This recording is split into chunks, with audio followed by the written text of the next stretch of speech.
Right, okay, guys, this is the first of two knowledge videos. This one's going to be for civil rights, so don't watch this all at once, please, because it'd be very boring. I've tried to cover nearly everything, so I recommend getting a piece of paper, getting a flashcards, getting a specification up, and sort of taking notes as I go along the topics. I've done it as a timeline for the majority. So we're basically going to start at the very beginning. The course does actually begin before 1954, although technically it starts in 54. You do need to know a little bit about Black Americans almost before the course starts. So you need to be aware that the South of America still follows the laws of segregation. So you must know that, for example, black people in the South cannot go to school in the same school as white people. You need to be aware of things like the Jim Crow laws, which are part of the segregation laws. You need to know that black people are more likely to live in poverty, to live in ghettos, etc., etc. So just make sure you brush up on a few different things before the course even begins. But really, the course begins with Brown versus Topeka. So the versus always means that it's someone versus something. This is a person called Oliver Brown versus Topeka, Kansas. And essentially, his 7-year-old daughter, Linda Brown, has to walk about 20 blocks to get to her black school. And she is arguing that it is not separate but equal. So the doctrine at the time before this was segregation was legal. And the reason why it was legal was because as long as the facilities were equal, then it was fine if they were separate, which allowed segregation to be legal. Brown had the help of the NAACP, who we will talk about shortly in a second, but they challenged this and say that this is not legal because the 14th Amendment means that everyone should be free and equal, and they were arguing the NAACP, but this is not equal. Um, and they won. They won the court case. However, when they said so that this got rid of all segregated schools. However, the Supreme Court said with all deliberate speed, which basically meant that you didn't need to desegregate meaning get rid of segregation immediately, and it only applied to schools. But remember that because the Supreme Court ruled this, there are 9 judges. When the Supreme Court rules it, it affects the whole of the US. So in 1954, the course begins really with schools being desegregated because of Brown versus Topeka. So a very significant event, first time the Supreme Court rule. Next part of the court is a not very nice event, the murder of Emmett Till. He was murdered by 2 white men. They were both found not guilty, and that also angered a lot of people. Emmett Till was traveling down from Chicago to Mississippi, where he was murdered, and he was only a 14-year-old boy. The reason why it became so famous was because they used what was known as an open casket funeral, meaning that everyone could see the body. There was a lot of famous photos. It spread around. It raised a lot of awareness, and many people were shocked by the level of violence that happened towards black people in the South of America. So although it's a horrible event, you could talk about it in terms of raising awareness, increasing support for the civil rights movement because of how bad that it was. The next major event, which many of you will remember, is the Montgomery bus boycott. So the bus boycott began when Rosa Parks refused to give up her seat in Montgomery. And then basically, Rosa Parks was like the perfect figurehead. She was a middle class, slightly older lady who had already been involved in civil rights. So they decided to start a 1-day boycott. Ended up being a year-long boycott, actually lasted a total of 381 days. And when we say boycott, it means they did not get on the buses in Montgomery. In order to do this for 381 days, you need exceptionally good leadership. So the WPC, the Women's Bell Council, they actually did it at the start of it, and they managed to help get about 90% of black Americans to support the Montgomery bus boycott. Then the MIA was set up, the Montgomery Improvement Association, and they helped sort things like carpools, so they would share rides. Martin Luther King becomes very, very famous here. He was a very successful speaker. He gave a very successful speech. His house was bombed as well, so again, raising awareness. But once again, it worked. The company eventually gave in, and segregation on transport was ended. So by 55, we've had segregation on schools ended, and now we have had segregation on buses or transport ended as well, because of another Supreme Court case, if you happen to know it, was Browder versus Gale. A couple of years passed, and we then get to Little Rock 9. So technically now schools should be desegregated, but as we know, they're not, because the Supreme Court said with all deliberate speed. So 9 black students were trying to go to Arkansas High School in Little Rock, and basically they were blocked. They were barred entry by the local Governor Forbes. He blocked them. A not very nice man. Lots of the students who were going there didn't want black people to attend, and essentially these are ignoring the Supreme Court. They're ignoring the federal government. Eisenhower had to send troops to defend the 9 of them, and it worked. They did eventually finish their degree. They finished their course. This was the first time, really, that the federal government has properly got involved. Eisenhower is the first time he has done it. And eventually they did, as I said, finish. So it's a really big success story. Again, huge media coverage. Again, inspires a lot of people. So any question in the 1950s, you want to talk about Little Rock, Montgomery bus boycott, and Brown versus Topeka, and get ready to compare those 3. You could argue they are all successful for different reasons. Either the first time the Supreme Court got involved, the first time the federal government got involved, or the rise of MLK with the bus boycott, etc., etc. Some of you might be surprised by this. There is technically a Civil Rights Act, and it is on the course, but basically it's rubbish. So if you get a question, you won't get a question just about the Civil Rights Act, but it does show there is some level of government support, but it is very, very limited, shall I say. It doesn't really do anything at all. And before we move on, something that doesn't suit the timeline that I've taught you before is to look at support and opposition of civil rights. So just very briefly, there are 4 major civil rights groups that you need to know, and there are 3 major opposition groups that you need to know as well. So hopefully you remember these from your lessons, but just in case, I thought we'd talk about them very briefly. So you need to know the NAACP. They are the ones that will go to court. So they are funded by people who, and then basically the lawyers' fees are like paid by these people. You also need to know about CORE, Congress of Racial Equality. You don't need to know that, by the way. You can just call them by their 4-letter, whatever. They are non-violent. We get the SCLC, which is set up by Martin Luther King. Again, non-violent. If you remember, the C is for Christian. And then we get the SNCC, who we're going to talk about in a second. They are students. And for the majority of the course, they are non-violent at the start anyway. When everyone changes to more violent in the civil rights movement, the SNCC does also become a more violent group. Then you need to know your 3 opposition groups. You've got the obvious racist white supremacists with the KKK.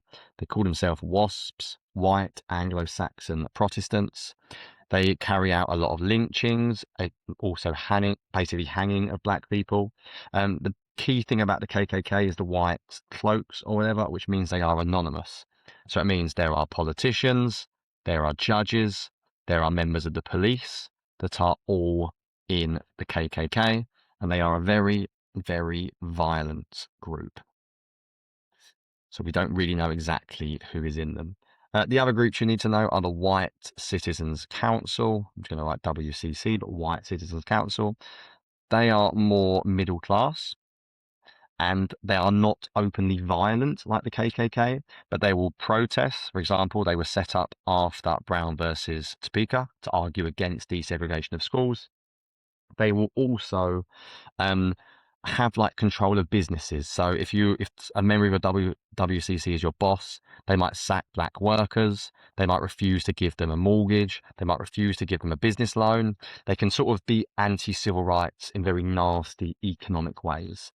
And then the last opposition group you need to know about is more about political opposition. So there is a group called the Dixiecrats. And again, I'm not going to go into detail of politics in America, but America has 2 major groups, Democrats and Republicans. The Democrats often were losing down the South because the Democrats supported civil rights. So Southern Democrats left the party to start their new party called the Southern or Dixiecrats, sorry, which means they were Southern Democrats. So they believed in what the Democrats believed in, but they were anti-civil rights. In order to sort of try to stop civil rights, they signed a Southern Manifesto arguing against desegregation. And whenever there was a civil rights bill in Congress, they would use a tactic called a filibuster, which is where you keep talking to prevent the debate from happening. So then no one can pass any law or any bill, so nothing gets done in terms of civil rights. If you want to change things, you need politicians, you need Congress to back it. And these groups were trying to stop civil rights progress from happening. Right, next topic, so topic 2 begins with Greensboro sit-in. The Greensboro sit-in is quite a strange one because there is a place in North Carolina called Greensboro, and there are 4 black students who simply refuse to leave a lunch counter. They refuse to leave a lunch counter. They just sit there. It's almost like a boycott to an extent. They're not buying food. They just refuse to leave a lunch counter. The lunch counter was for white people only. 3 days later, there were 300 people at that lunch counter. So they were now obviously almost standing outside. It became a protest, and it spreads to the entire South. And by the end of the year, there are about 70,000 people who have taken part in a sit-in, heavily inspired by Martin Luther King. This idea of non-violence. So Martin Luther King, although he's not actually involved in this, people are following his ideas. Leads to a lot of progress. Again, huge amounts of media attention, a lot of people covering this, and they end up forming the SNCC after the first few boycotts. And then that's why it spreads to 70K, because the students spread it themselves. So if you get a question on Greensboro, remember 1960. Remember it's a non-violent protest in the South. Remember it is inspired by the work of MLK, because after the bus boycott, MLK is becoming a bit of a celebrity. The following year, there is something else called the Freedom Rides. This one is run by CORE largely. Their plan is to go from Washington in the south to New Orleans. And their idea is to go from north to south to prove that like interstate bus travel has not been desegregated like it should be. That's their plan. They're testing this out. Unfortunately, it goes... it doesn't go particularly well. So they're attacked quite a few times. The most famous one you need to know is on the 14th of May. They are attacked in Anniston, Alabama. And this is where a firebomb is thrown on the bus and the doors are closed shut. Luckily, no one dies. But when they do get off the bus, they are then beaten up by members of the KKK. Just 6 days later, they are beaten up again on the 20th by a mob in Alabama as well. So it's not a particularly successful event in many ways, but they do make it to the end. The federal government, JFK, ends up protecting the last Freedom Riders. So there's more than one bus. This bus doesn't keep going. Eventually, they do, I guess, succeed. Once again, you'll notice a theme. It's role of media. It's increasing awareness. It's increasing support for the civil rights movement. So although it's another bad event, it's another event you would look at for progress. Then the following month, and these 3 go as a group really, Greensboro, Freedom Riders, and Meredith. After Little Rock, after Brown versus Topeka, James Meredith should be able to go to Ole Miss University, University of Mississippi. He is prevented from going to the university because he is black, and a lot of riots break out. Sometimes they're quite serious riots. 2 men were killed at these riots. Hundreds were injured.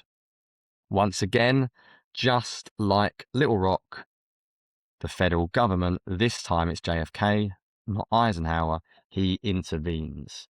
They send about 500 feds. There is quite a lot of protesters, about 2,500 involved in some of the riots, but he finishes his course, he finishes his degree, he becomes the first black man to succeed or pass at Ole Miss University in Mississippi. So again, another positive success story, but some negative connotations, because technically he should already be legally allowed to do this if people were listening to Brown versus Topeka.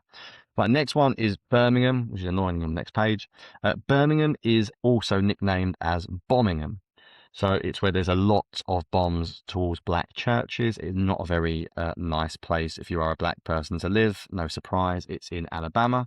So MLK sets this up, and it is a peaceful protest. They target this deliberately because he knows he's going to get a violent reaction. And long story short, some of the time Martin Luther King doesn't mind it if he knows it's almost gone to plan. He expects a violent reaction. It gets more violent than he probably expected. The police use dogs, they use water cannons, hoses. It's extremely well covered by the media. Again, shocks the Americans. You get it, increases support. Same idea we've spoken about before. Martin Luther King is arrested. And when he's arrested, he actually writes a famous letter from jail about civil rights that sort of goes, I guess, viral, as you would. The media cover it a lot. The incredible thing about Birmingham as well is that children are used, and 900 school children are arrested for protesting, even though protesting is a part of a legal democratic right. But the people in, or the government, or police, I should say, in Birmingham, bombing them, are just arresting people. JFK once again has to intervene, and at this point he is furious. And he gives a very famous speech where he says, I'm going to pass a bill. We need to solve this problem once and for all. He calls civil rights a moral issue and says something has to be done about civil rights in this country. Martin Luther King then realizes that there's a lot of support for civil rights. So he's like, right, we need to build on this. So they have a giant march in Washington. Biggest civil rights march of the whole course, 250,000 people were there. It's run by everyone. So the SCLC run it, but it's also the others. So all of them are there. Then the ACP are there, CORE are there, and the SNCC are there. So it's a combination of all four. It's an incredibly successful, peaceful protest. No violence at all. MLK gives his famous speech. He is like the headline event. He gives the I Have a Dream speech. And the only purpose of this really is to pressure the government to pass that civil rights bill. There's lots of chants at the protest of pass the bill, pass the bill. They are trying to pressurize. Kennedy said he's going to do it, but they are trying to put pressure on him. There are celebrities there, cameras are there. It's a big deal. Combination of white and black people there. It's not just a black protest. Actually, speaking of which, the Freedom Riders as well from earlier was white and black. So it's a very successful protest. Doesn't actually do anything, arguably. It just increases media awareness, but we'll never know because unfortunately Kennedy is assassinated shortly after. I'm going to skip Freedom Summer for a second because I think the order's probably not the best. So I'm going to go to the Civil Rights Act next. So JFK is assassinated, Lyndon Johnson takes over, and Johnson, should be a H, sorry, Johnson does pass the Civil Rights Act. Sorry, terrible spelling. Not Kennedy, because Kennedy has been killed. Civil Rights Act is arguably the most successful civil rights legislation of all time. It totally ends segregation everywhere, not just on buses or schools. It ends it everywhere. They also pass some laws to help out with job discrimination, but it is a big deal. As I said, one of the most successful policies ever passed. It means that everywhere, north, south, wherever, you cannot have segregation anywhere of anything in public life. So you name it, theatres, pubs, whatever you want to call it, you are unable to segregate now because of this huge government federal change. We're going to go back. After that, we have a group called the Freedom Summer and the Mississippi Murders. So what the Civil Rights Act doesn't do is it doesn't target voting. So what they do is they set up something called the Freedom Summer, where there is a big voter registration drive. And it's basically about 30 schools that are set up. And they are trying to help Black Americans pass these ridiculously difficult literacy tests. They often are targeted in Mississippi because Mississippi only had 7% of Black Americans who could vote. So they targeted Mississippi because of that. However, unfortunately, activists doing a really good job trying to volunteer to help people. That's what you get in this world, I guess, is that many of them are targeted, and there are 3 of them that are killed in something called the Mississippi Murders. Cheney, Schwerner, whose name I should have looked up how to spell beforehand, and Goodman. All three are killed. Cheney is the only one that is tortured before because he is black, and the other two are white. So quite significant because it shows you that the KKK are now going after white people as well who support civil rights. Also significant because the local police basically do nothing, and the bodies are only found when the government hires private like investigators to have a look at what is going on, and they essentially, as they privately investigate it, they find the three dead bodies. And there's a link between the KKK and the police. The police who arrested them were members of the KKK. They dropped them off in a certain location. So not a very nice event. But what it does do is it does continue to increase support for civil rights. MLK now wants to go one step further because the Civil Rights Act, remember, does not touch on voting. So he decides to go and he wants the biggest march of them all in the South called Selma. And this is all about voting rights. He wants to end the literacy tests and enable black people to vote in public life. So the way he goes about this is he chooses to do it in Selma, a very violent location, and that's what happens. He's actually not at the first march. There are 3 marches, all in March as well, which is great. They go and march 3 times. The first one is called Bloody Sunday. It's a horrendous violent event. The police use clubs, they use tear gas, they basically violently abuse everyone protesting. Again, huge outrage. Martin Luther King joins them, and they go 2 days later, but he doesn't march, and they call it Turnaround Tuesday because he turns around and doesn't march. He waits till he gets protection from the federal government a couple of weeks later, and then he does indeed march. And the last one is a huge success. 25,000 people there, the biggest Southern march of all time for civil rights, huge support by the media, and it pressurizes Lyndon Johnson to not just pass the Civil Rights Act, but also pass the Voting Rights Act. And that's exactly what he does. Johnson passes the 2 most important legislative bills of the lot, the Civil Rights Act and the Voting Rights Act. This ends all of the literacy tests. The federal government can investigate anywhere where there is not a high percentage of black people voting, and they can see if something is going on by sending like FBI agents. And it works. By the end of 1965, there are a further 250,000 registered to vote. And if you just look at some of the figures, it continues to go up and up and up. It enables black politicians to be able to be elected to Congress. It enables black people to have a voice and a say in politics. So the Voting Rights Act is a really big success.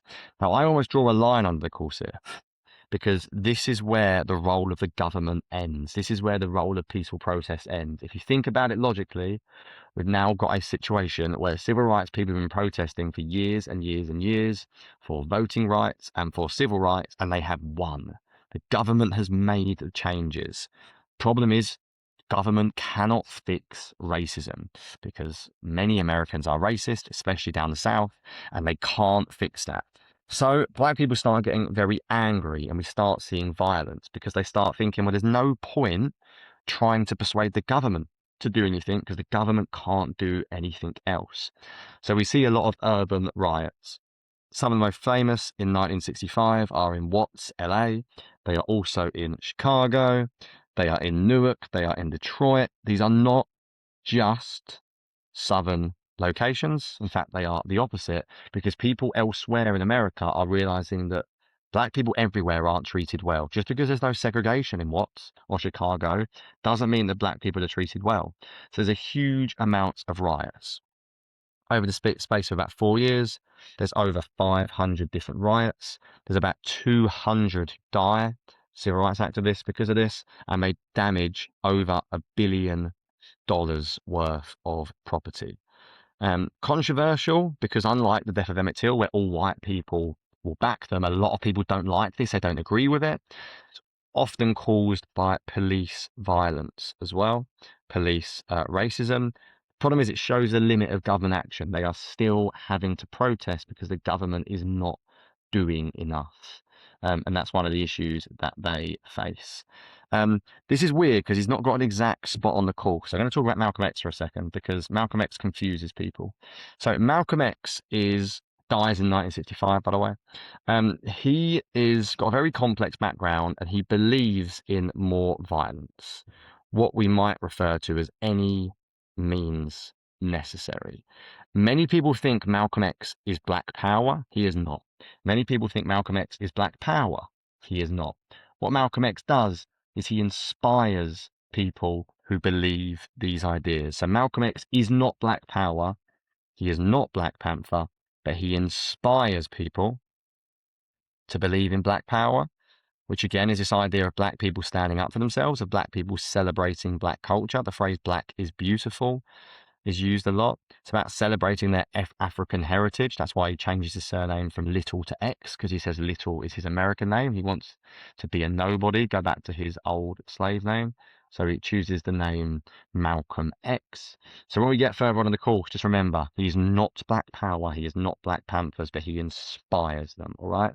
So who are the Black Panthers in 1966? They are all about self-defense. They are openly and willingly carry guns. They will follow the police to try and check on what is happening. Is there any police violence? So quite a bold move to literally follow police around. They don't last that long because of the amount of shootouts and the danger, but they do have some successes. They also provide community help. They help support Black people when it comes to drugs in the local community.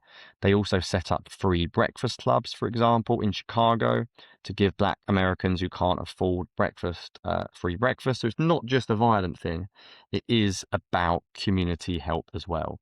But this is very anti-Martin Luther King, just like Malcolm X was. And you can see Martin Luther King's idea of non-violence is now not winning the hearts and minds of Black Americans because they're thinking, what is the point of non-violence? We've already won government support. So we need to do something else. So you get the Watts riots, you get Black Panthers, you get this idea of Black Power as well, we're going to talk about in a second. Johnson investigates the riots and he gets a report written called the Kerner Report. And the Kerner Report proves that the USA is divided. It blames the riots on racism and police inequality. So it blames the riots on the police. It doesn't blame it on the Black people doing them themselves. And it warns that the USA is heading towards two separate societies where Black people live separately to white people. Kerner Report's really important because it's by the US government and it explicitly says that the police are targeting Black people more than white people. They are essentially doing things they should not be doing. So it has a really shouldn't have a, or it should have had a big impact. A lot of politicians ignore it, but for us and historians, the fact that something can prove the police were racist is a really big deal. A couple of other things happened in '68. Martin Luther King is killed. It sparks a huge amount of riots across the USA. There are 200 towns that riot, over 27,000 people arrested, and 40 killed in these riots. He is killed by a sniper in Memphis, Tennessee. And of course, this is a huge deal. It arguably wrecks the civil rights movement because the movement has lost their key figure, their leader. So it doesn't have a good impact.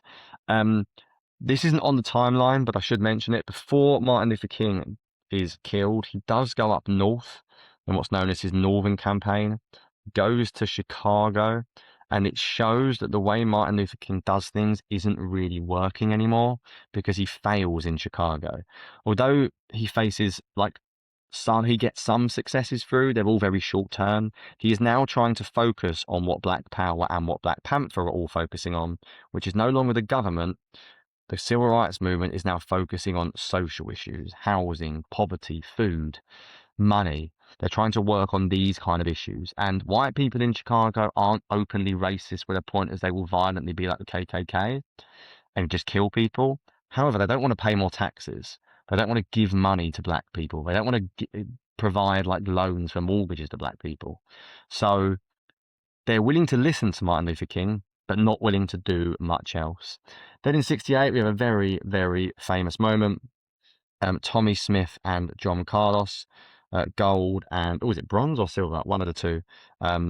Tommy Smith and John Carlos. They win medals in the Mexico Olympics. They protest by holding the Black Power sign, wearing certain clothing like those shoes, or things like poverty, a black scarf, or things like the lynching. And it becomes a big, big deal.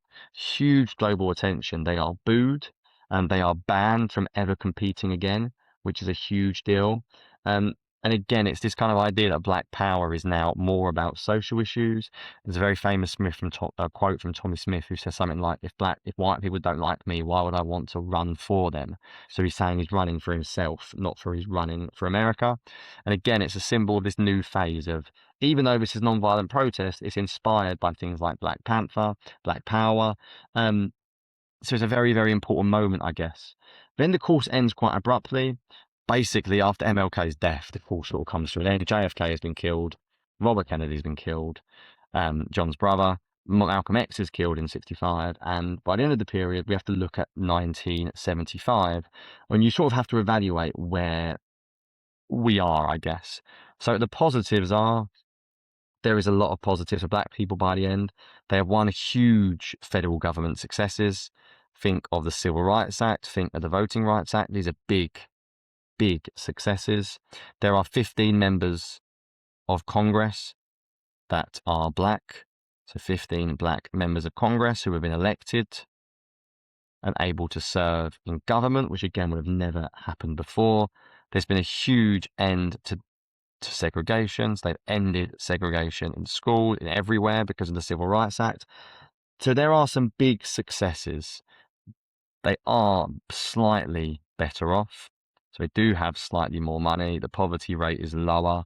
However, unfortunately, by 1975, there are still a lot of problems. You are 3 times more likely to be in poverty if you are black than if you are white still. So unfortunately, that's still a big problem. They are still poorer, as we mentioned in general. They still have lower healthcare. They still have lower status. They have less well-paid jobs. And of course, they still face an inherent amount of racism. So just look up some facts for the end and make sure you know that overall voting has increased, but inequality still remains. Final thing on this course, it is split very carefully into 2. So make sure you revise 1954 to 1960 and then 1960 to 1975. And just make sure you know the difference in these time periods. Make sure you know what goes in what time period. Look very carefully at the dates of this question. Big themes you can always talk about. Talk about the role of the media. Talk about the role of the federal government. Talk about the role of support groups. And the way I always teach civil rights, to me, is it always feels like every time we take 2 steps forward, we end up taking a step in the wrong direction. So whenever Brown vs. Topeka happens, we think, brilliant, then there's a backlash. Little Rock happens, then there's a backlash. Yeah, that should be every single thing on the specification. Hopefully you found it useful. Civil rights is a bit bigger than Vietnam, so it might be a touch longer. Any questions? Find your history teachers at school. If not, go back through this, use the specification, and good luck.